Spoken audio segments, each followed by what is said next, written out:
Hello everyone, in this video we will learn how to use calculator in Google Chrome for Math Solver. So let's start.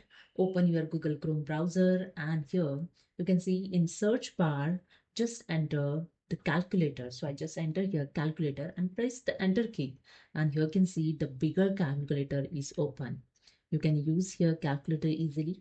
Just click on the number and you can add it. I just click on the 56 and click on the plus and then click on the 63 and is equal to, and here you can see we get the result. Okay. And for math solver, you can just click on this option, the math solver, click on it.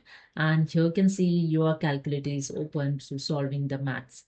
So here you can easily solve your maths problem.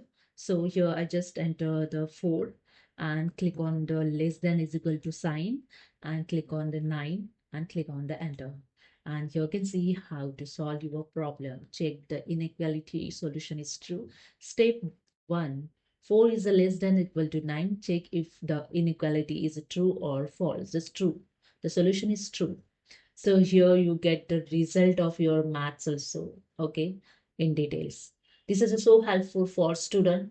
If you like this video, please subscribe. Thank you so much.